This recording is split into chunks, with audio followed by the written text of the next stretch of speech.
So, dear friends, we now continue with reading the chapters from the book What is Zen? Plain Talk for a Beginner's Mind by Norman Fischer and Susan Moon, which is indeed an interview, a very lively interview.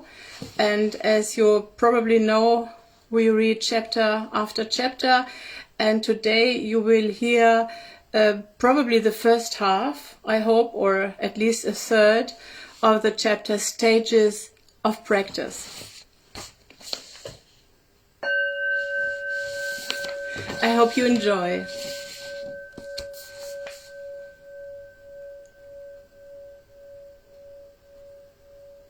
And perhaps it might be of interest for you that we are doing it in midst of a session. Susan Moon is asking, what are the different stages of practice? Norman is answering.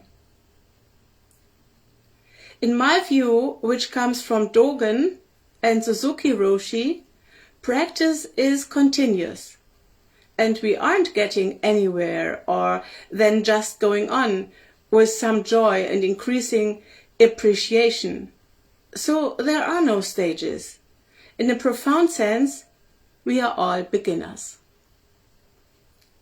But we do have what you might call stages in commitment to practice. In our tradition, these stages can be marked by rituals and empowerments. But the main thing is that we feel them internally.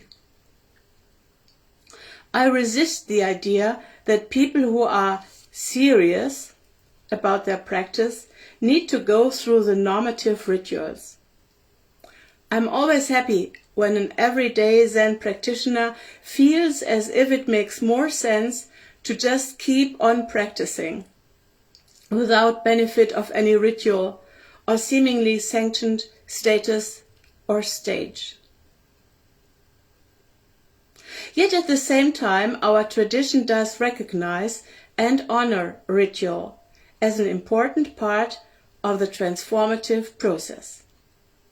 So when people choose to receive these rituals as they go through a lifetime of practice, I'm happy to participate with them and take a lot of joy in it. The first such ritual is commonly called jukai, receiving the precepts. In our tradition, we also call it Saike Tokudo, literally, in what is the words for it? Staying at home while entering the way. In our groups, we usually expect someone to practice with us steadily for about 3 years before they do this ritual. Because for most people, even people experienced in either form of Buddhism, it takes about 3 years to join the family. That is, to feel more or less integrated into the community and take to its particular way of understanding and its local customs. After about 3 years of practice, a person may ask me or one of the other teachers if he or she can receive the precepts. Usually we say yes, and we ask the person to begin to study the precepts, which means the 16 Bodhisattva precepts as discussed on pages 68 and 69. By reading about them, listening to talks, discussing them with others, and especially by observing and reflecting on their life for a period of time, to see what the precepts, one by one, actually mean to them, and what problems they might find in following the precepts. After study goes on for a year or more, the student then asks to sew a Rakuzu, a small Buddhist robe that looks like a little like a bib, a square cloth worn on the chest, suspended by straps hung from around the neck. This sewing practice, which is quite unexpected and unfamiliar for most people, is important in our tradition. The Rakuzu is considered a sacred garment, embodying one's commitments to the precepts, So sewing a Rakuzu is a ritual in itself. With each stitch you recite Namo Kie Butsu, which means I take refuge in Buddha, the first precept, which stands for all 16 precepts. So you are sewing your commitment into your Rakuzu. After you have finished sewing, you are ready for the ceremony, in which usually with a few other people you vow to follow the precepts and receive a Buddhist name chosen by your teacher, the Rakuzu, and a lineage document that shows all the names of the lineage ancestors, from Buddha through your teacher down to you. The whole process ending with the ceremony is pretty thorough, and people are strongly affected by it. While most practitioners continue on the lay path, some people choose, for inner reasons that are not always so clear, to further commit themselves by ordaining as a Zen Buddhist priest. Since there are no nationally recognized seminaries where you can train to be a Zen priest, virtually no congregation at this point who might be looking for a priest to lead them and able to pay a decent salary, and as yet no recognized specific agreement among teachers about requirements for ordination, other than general informal requirements, any person with sufficient Zen experience, a sense of calling, and a willingness to continue to practice for a lifetime with others can ask his or her teacher to be ordained as a priest. In most other Buddhist traditions, Buddhist clergy are celibate, live according to a monastic rule, and are expected to give up home and family life in order to be attached in some way to a monastic community or temple. But our tradition, for historical reasons particular to Japan, has what is more or less a lay clergy, that is, fully ordained priests who can marry, have money, careers, and so on. So any person with some years of committed practice can request priest ordination and be granted it. In Asia, traditionally a person ordains as a youth and practices for some years before taking full ordination. The idea is that you ordain as a priest at the beginning of your practice because the commitment and the rules you will be living under help you to be serious. In most Asian countries, the tradition is that only ordained people actually do the practice that leads to awakening. Lay people give alms and receive blessings and teachings in return, which is their practice. In contemporary Japan, typically a young man whose father is abbot of a temple will be ordained by his father when he is in high school or college, will spend a year or more in a monastery, after which he will receive full ordination from his father while he is still in his 20s. Of course, not all Japanese priests are typical. In Western Zen, people come to the practice when they are already adults, sometimes middle-aged or even older, not in our case, without much of an idea about what it really involves.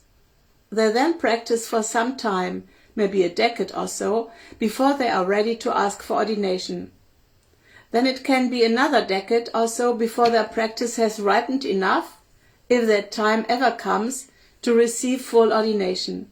So although most people see all Zen Buddhist priests are priests, technically they are novice priests until full ordination. In my case, for example, I started practicing in 1970, when I was in my early 20s. I was ordained as a priest in 1980 and received Chiho, which means full ordination, sometimes called Dharma transmission, in 1988. My experience is fairly typical, I believe, in Western Soto Zen. Because there are no requirements to be a priest that the average person, in brackets even one who is married with children and a career, can't meet, and nothing, at least nothing external, the person has to give up, anyone who feels a calling can be ordained. To me, this is beautiful. Anyone can be a priest. But it can also be a little confusing. What's the difference between a priest and anyone else? Why would someone want to be a priest? How is practicing as a priest different from practicing as a layperson? In a way, it is simple. Being a priest means giving up everything in your life but practicing Zen, making practice your first and only priority, and seeing everything in your life as a vehicle for practice.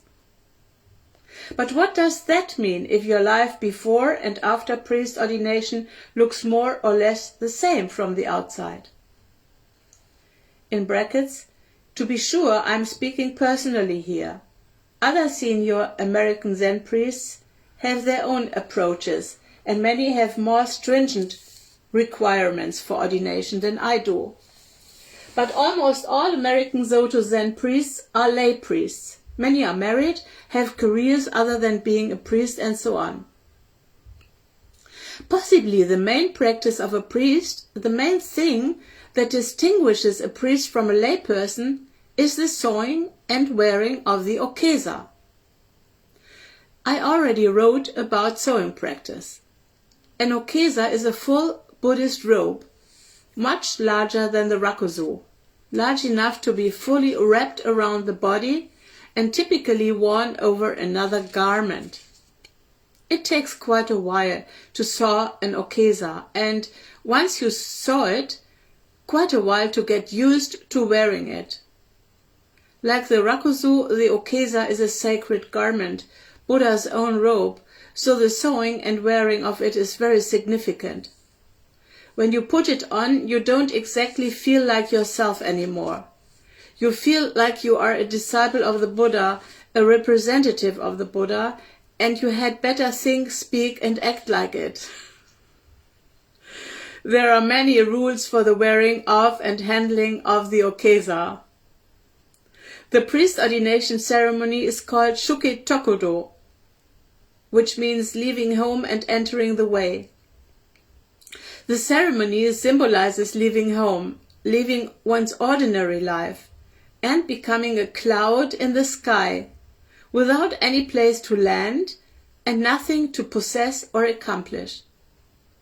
There is a line in the ceremony that expresses this. Only the mind of a bodhisattva, in this context a priest, can cut through this drifting, wandering life and take the path of nirvana. This virtue cannot be defined. This leaving of the life of attachment to identity and family is symbolized by shaving the head, which is done in the ceremony. Even though leaving home and identity is not literally the case for priests in our tradition, inwardly this is the feeling.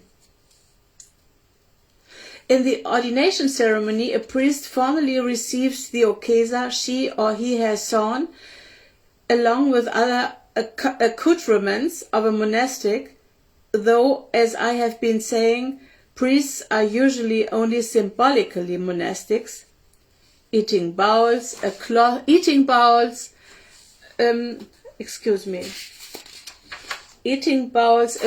for bowing on. He or she also receives again a lineage document and the same 16 bodhisattva precepts he or she will probably already have received as a layperson. Your question is about stages.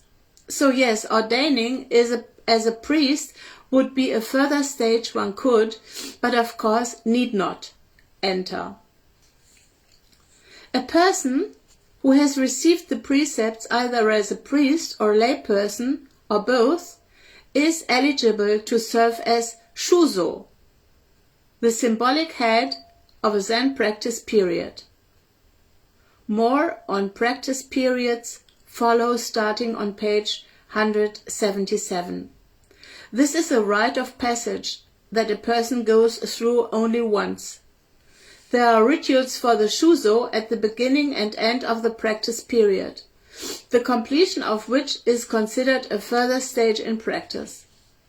Practitioners who have completed this stage are able to give Dhamma talks. They may, after some years, go on to receive either lay entrustment or full priest ordination, which is called Shiho, or Dhamma transmission, both of which would qualify the person to teach Zen. But what does teaching Zen actually mean? As I said before, for me the whole idea of teaching Zen is suspect. Everything and anything is teaching Zen, and there is also no such thing as teaching Zen. Many people who receive either lay entrustment or Shiho don't do much or sometimes any formal teaching. They just continue their practice as before. Some, like me, go on to teach Zen, establish communities and so on. I have given Shiho and lay entrustment to a number of people. Many of them maintain their own communities, and several others continue to practice with me, just showing up and teaching by their inspiring example. Others just lead quiet lives, though they seem to be inspired to do things to be of service to others. Lay entrustment and Shiho would be the final stages of practice, though some count being installed as abbot of a monastery or leading a practice period as further stages. Possibly death is a final stage, or maybe there are more stages after that. So for a tradition that is founded on the idea of no steps and stages, just simple daily practice, all of this seems remarkable. Machen wir vielleicht noch eine Sache, eine Frage, one question more. Yes, Susan now asks, if everyone has Buddha nature, then why make these distinctions between people? Some Zen traditions don't have priests at all. Why do we even have priests? Good question. I think the intention of all that I've just described is to give people a chance to make deep commitments to their practice and to participate in rituals that will enhance their feeling of inner transformation and deepen it. Versions of these rituals, which are themselves practices, are very common in Buddhism and virtually all other religious traditions, so there must be something to them. They must make a difference. But again, the implications of your questions are far-reaching. Distinctions. Yes, whenever you set up distinctions between people, you are making a problem.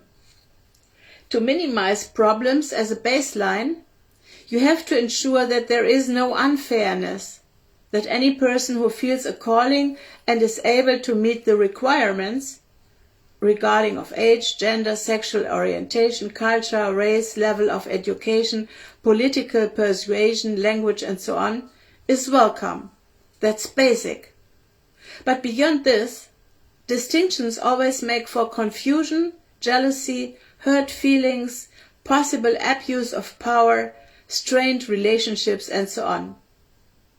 Yet another thing for poor human beings to fret about and hurt one another with.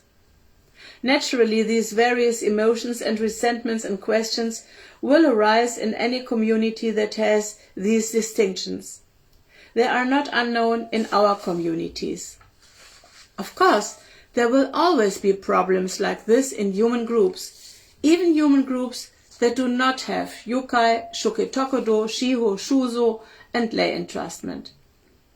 One may well ask, since these human problems always exist anyway in groups, why make them worse by creating still more distinctions?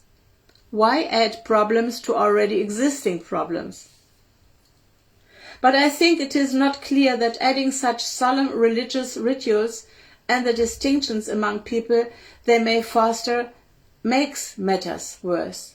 It is possible that the rituals make matters better, creating some confusion, yes, but perhaps also reducing the usual sorts of competition and social exclusion that will naturally exist in human groups. When a person who would, in ordinary circumstances and in ordinary group settings, be considered one down for some reason, being inarticulate or lacking social polish, for instance, when such a person is elevated in a Soto-Zen Sangha because of her or his long-time faithful commitment to Dharma, the social dynamic in the whole group changes. And when someone who is used to being at the head of the class and quickly assuming high social status in groups is not so quickly elevated, simply because she or he has not yet felt the practice deeply enough, things shift.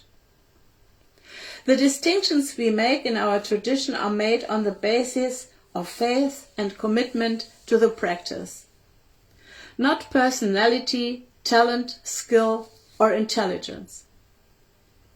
Soto Zen is not a meritocracy. People get ahead simply by doing the practice faithfully over time, regardless of who they are.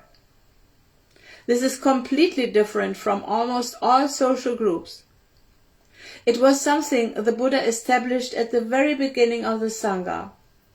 His rule was that monastic status was determined solely by seniority of ordination, not brilliance or social class. It was a very radical thing in the early Sangha when a monastic who was the son of a prince was junior to, and therefore required to be formally respectful of, the son of a merchant or a beggar. So I would like to stop here. Shall I repeat the last sentence, or was it clear? Shall I read it again? Okay, because I find it very, very sweet and interesting. His rule was that monastic status was determined solely by seniority of ordination, not brilliance or social class. It was a very radical thing in the early Sangha when a monastic who was the son or daughter of a prince was junior to, and therefore required to be formally respectful of, the son of a merchant or a beggar.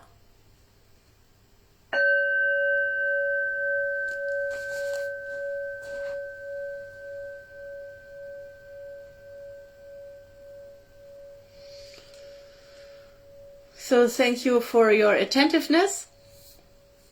And I'm not sure when we go on, but I think next Saturday in the afternoon at 4 p.m. MET, we will continue with this. Bye-bye.